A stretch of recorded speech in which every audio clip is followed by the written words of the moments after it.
Hey lovies, what's going on? Welcome back to my channel. So today I want to talk to you guys about diarrhea. It is about diarrhea, but it's like Crohn's disease and a colonoscopy. So first of all, if you're a little bit squeamish, or if you feel like I'm going into detail just a little bit too much, please remember that this is a blog, my blog. And my blog is about everything that goes on in my life. And so today we're talking about diarrhea and Crohn's disease. So let's get to it. First of all, I would like to say that I am not a physician. I'm not a doctor. I don't have a PhD, no, none of that. I have been in the medical field 14 years prior to trucking. And so I am basing what I am speaking of based off of the experience that I've had in the medical field and being a mother for 21 years. Now, my son had diarrhea this last 3 weeks, off and on. Finally took him to the doctor. You know how kids are. He's 17, he's a mama's boy, and, sometimes he does stuff to get attention or whatever. So I'm thinking he's like over exaggerating. But one day I passed the bathroom and it was just going straight through him. I was like, wow, okay, so we really need to get you to a doctor. So we went to the family doctor. The family doctor decided that he needed to see a professional, a gastroenterologist, which is the medical term for a person who specializes in the gastro part of the body, the intestines, the colon, and all that good stuff. So we go to the doctor today, and he says that my son needs to give them 4 stool samples and to check for parasites, bacteria, fungi, all that nasty, cruddy stuff. And also, he needs to have a colonoscopy. 17, a colonoscopy. I've never heard of it personally, all the years that I've been in the medical field. I've never really heard of somebody that young having a colonoscopy. But, we don't have any on our side of the family as far as Crohn's disease, IBS, any type of stomach cancer, colon cancer, anything like that. Now, my son's father, I'm not really quite sure. That side of that family, you know how it goes. Anyways, so he's really scared about this. He's asking me a million questions. Mom, what are they going to do? I'm like, is it going to hurt? He's like, is it going to hurt? I'm like, they're going to put you to sleep. Don't worry about it. Are they going to give me a pill to put me to sleep? So just having to explain all of that was, enough within itself. Now, what I wanted to talk about is what Crohn's disease is. There may be people who don't know anything about Crohn's disease. So I don't know. I'm going to tell you. So Crohn's disease is like a chronic inflammatory bowel disease. So it's like the lining of your intestines in your stomach. You got your transverse colon and all that good stuff in there. All that is inflamed. Okay. Some of the symptoms is abdominal cramps, which my son has experienced abdominal cramps, really bad abdominal cramps. Diarrhea, sometimes bloody. Haven't quite had that yet. He said he thought he saw some in there, but he wasn't quite sure. And weight loss. So my son is 17'6'1". He was at 245 3 weeks ago. He is now down to 232 because of all the diarrhea that he's had. He's lost some weight. So, that again within itself is cause for me to be kind of concerned for him to go to the doctor. Now, as far as if you do have Crohn's disease, it has to be a lifestyle change. Okay. My son, he was like a junk food addict, I guess, so to speak. Soda all day, every day. I mean, he works, he has his own job. When you go in his room, he has his little shelf and has all his little snacks and sodas and all of that or whatever. And when he's out with his friends, he's eating, McDonald's and Burger King and all that stuff. So over time, your body's like, hey, dude, you need to switch it up. So with that being said, it's hard for him to kind of switch over. It's so hard for him not to really, drink a lot of soda, a lot of carbonated things. Anything acidic just tears his stomach up. So he can't do it at all. And that's really been a hard transition for him. Also, just eating better, and for him to lose some weight, because 6'1", 215 maybe, 200, that might be like a healthy size or whatever. You know, I mean, he doesn't play any sports, so he's not really that active.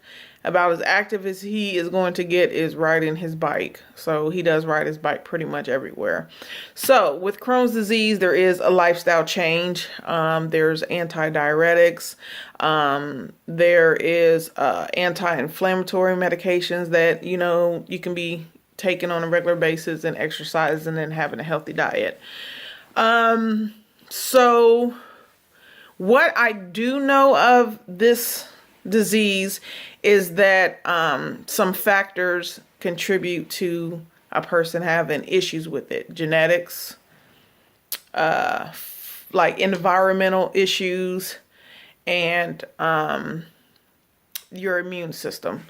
So immune system, like, you know, our immune system, if anything, excuse me, if our immune system detects anything, any foreign bodies, you know, in our body or in our system, the immune system snaps on and it attacks. Okay.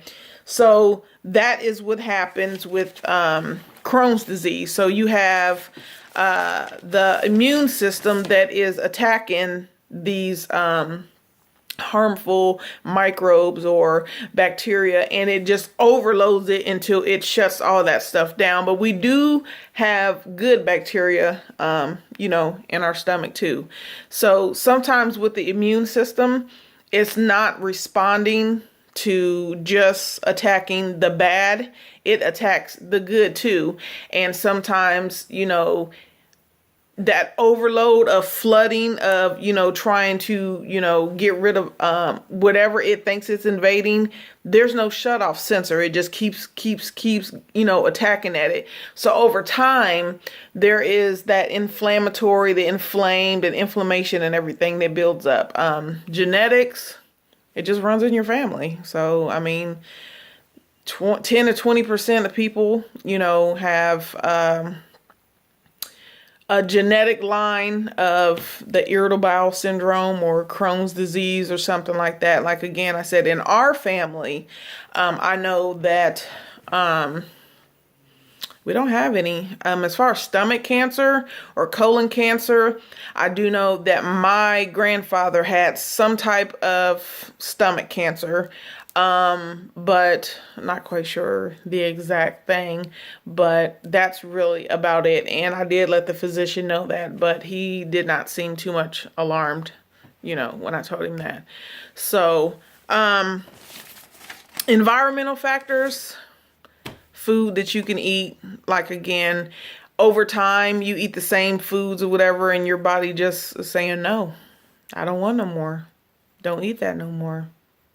Okay, you don't want to listen? You're just going to go to the bathroom a lot. So that's just what's going to happen. Environmental. Smoking. I heard that. I even looked that up and tried to research it. That's a weird one for me. And then just, of course, you know, like bacteria and fungi. One, I thought that it was his girlfriend's mother. I thought that she cooked a hamburger for him, and he said he bit into it and it was still mooing a little bit. And he called me and was like, Mom. I was like, okay, you know, you really have to be careful because you can't eat everybody's food. My mom used to always tell me you can't eat everybody's food.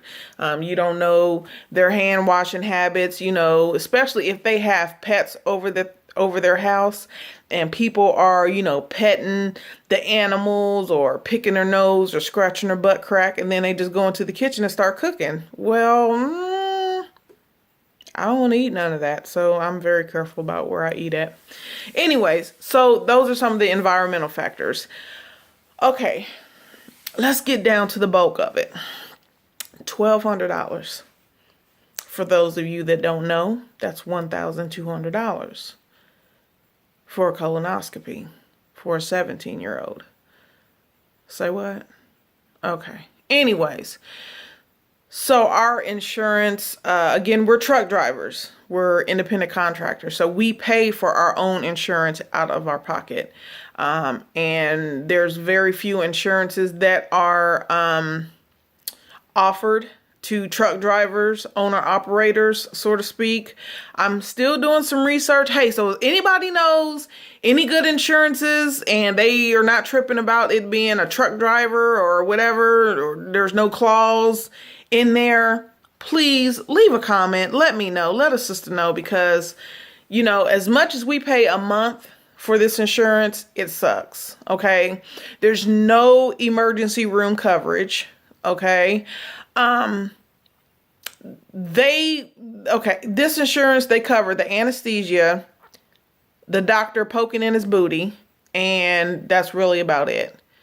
The emergency room, which is really not an emergency room because it's done in the doctor's office, but they put it under emergency room. I'm like, are you serious right now? So $1,200. So I am, after all of this, I am going to fight, you know, to try to get that amount lowered. One of the good things about our insurance is if the amount is, think like over $500 or whatever, you can contact a patient advocate and they'll try to help you to get that payment lowered. So that is not a significant amount. So that was what I was dealing with today. Today has been a very long day. Today has been a very rough day. So I would say, you know, guys, let's just try to be healthy. I am on that track also to lose some weight. Being on the road, truck driving, you eat and you sleep and you eat and you sleep, especially team driving, because the wheels are always rolling. 24/7 you're driving, unless you stopping for fuel or you waiting for a load. And it was not very often that we were sitting around waiting for a load. So and then when we did stop, I wanted to sleep. I didn't want to get out the truck and do no squats, no crunches, no push-ups. I didn't want to walk to nobody's Lowe's, Loves, I'm gonna say Loves or Pilot or TAs or Petros. I didn't want to walk anywhere. I wanted to take my behind in that sleeper and I wanted to go to sleep. And sometimes I was even too sleepy to even eat. So that's another big reason why I decided to come home. I needed to get healthy for myself. The older you get, you know, your body does start to, you know, act funny a little bit, especially if you're not really that healthy. So, you know, let's try to do this healthy lifestyle, try to eat good. Brown rice is good for you. You know, I didn't like brown rice at first, but now I do like brown rice better than I do white rice. Now trying to get my son to eat vegetables or anything like that. Hear how quiet that was? That was the answer. Like, he will gag. He will gag at a pea. He will gag at a carrot. He'll gag at broccoli, cauliflower. He'll gag. The only thing he'll eat is corn. That's it. He's not going to eat anything else. So, you know, let's just try to stay healthy out there. And screening for men around, I think it's 40 or 45 for colon screenings, you know, to get that early detection of, you know, any polyps or anything like that, or, you know, to make sure that if it is anything cancerous going on, that the doctors can check it early. You know, I pray to God that, you know, my son is going to be okay and that this procedure is going to come out squeaky clean. But for the most part, that was my day. I wanted to share with you guys.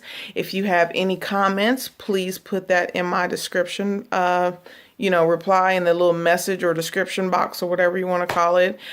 Please make sure that you do subscribe to my channel. Let's get these views up for this videos, and, you know, and I will be sending, more videos out, just letting you know what's going on in Aaron's world. That's what this whole thing is about.